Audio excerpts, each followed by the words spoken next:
Welcome back to our YouTube channel, guys. My name's Audison, and today's video is the start of a behind the sound series on the Porsche Boxster 987. What we're upgrading on the vehicle is a full component upgrade, replacing the speakers in the vehicle, adding an amplifier, as well as the fact we've done a head unit conversion already on the vehicle too. If you are new to our channel and haven't seen this before, make sure you hit that subscribe button below. And remember, guys, we've got a massive competition live on our channel as well. As soon as we hit 10,000 subscribers on our YouTube channel, we are giving away a brand new PlayStation 5, as well as an Audison Prima 8-channel amplifier, a bit like the one that's actually going on today's install. So we're going to be talking about products and where stuff's actually going to be placed. The customer was after having a complete stock look, but a massive upgrade in volume and clarity, and that's exactly what we're delivering.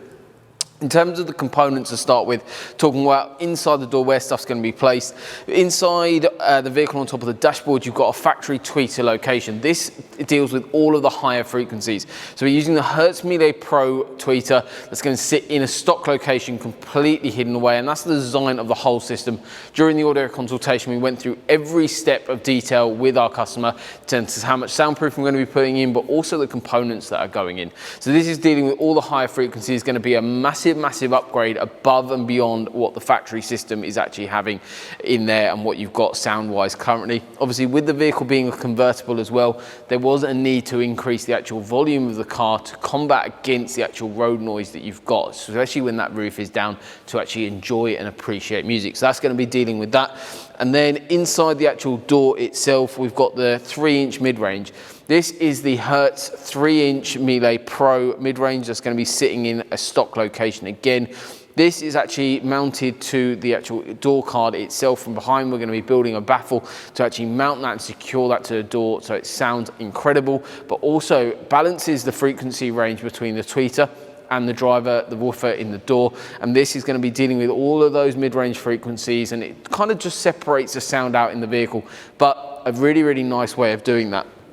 In terms of actually adding in a little bit more mid-bass into the vehicle, we're using the Hertz 7-inch driver. This is out of the Hertz Melee Legend range. So the Hertz Melee Pro range are the step down from Hertz Melee Legend, which is the tweeter and the mid-range, but the mid-bass is actually the Hertz Melee Legend. It's a phenomenal bit of kit. This is a 7-inch woofer. They also do this in a 6.5-inch woofer as well. However, because we're not adding a designated sub into the vehicle, we're using these as giving basically more ability to perform a higher performance mid-bass in the vehicle. The reason why we're also using this is down to the level of amplification that we're putting in.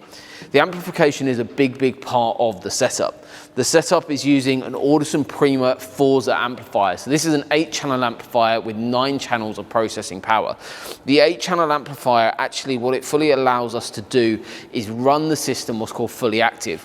So as you can see here, we've got 3 speakers as a configuration. So that's 6, as they obviously come as a pair. So that's 6 speakers in the vehicle, but we've got 8 channels of amplification. So how are we running the system? The 8-channel amplification is quite a common way that we use it. Is basically channels 1 and 2 will be running the tweeters, 3 and 4 will be running the mid-ranges, 5 and 6 will actually be what's called bridge channels running directly to the 7-inch driver on the left-hand side. Then 7 and 8 are going to be running the driver's side 7-inch Melee Legend woofer. So we've got a lot more power, bridge power going to the Melee Legend drivers, which will help them perform better, but also provide a lot more mid-bass into the vehicle.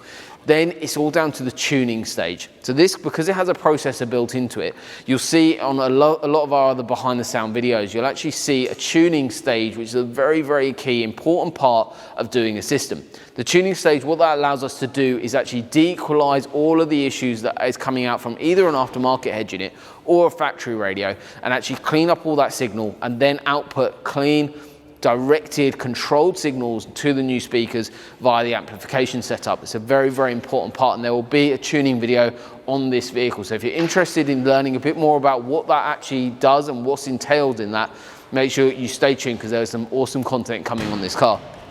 That's the configuration. That is actually going to be completely hidden away as well. You're not going to see any of this stuff. And then inside the doors, what we're also doing is acoustically soundproofing the vehicle. That's using the 3mm layer, so the skin soundproofing that we've got going in. This is a little bit bigger than an A4 sheet, but what this does, and this gets applied to all key areas inside a door, whether that be, you can also apply it to a floor pan, and also say a roof if you wasn't a convertible or something like that. You can apply these to all key areas inside a vehicle. It does a couple couple of things. It reduces rattles and resonations that you're getting from factory door cards. It's also building a far better acoustic environment for any sound system to work in, whether that's factory equipment or aftermarket, like we've done on a Porsche Taycan, for instance. We've just soundproofed the vehicle, which actually makes your factory system sound better. However, obviously upgrading the speakers is a vital part of adding that in. So overall, that's a brief overview on the components that are going in. There's going to be loads more content coming, guys, on this vehicle, as well as many other cars. So make sure you guys at home stay tuned and hit that subscribe button so you don't miss any more of our behind the sound videos. But always, as like this one is, an introduction video going through the product range, what's going in, and then we'll be focusing on processing power later on, as well as how the speakers are actually going to be put into the vehicle once the car is stripped down a little bit further, and we'll get it ready for that stage as we go further forward. So thank you very much for watching, guys. We look forward to seeing you soon. Thank you very much for watching.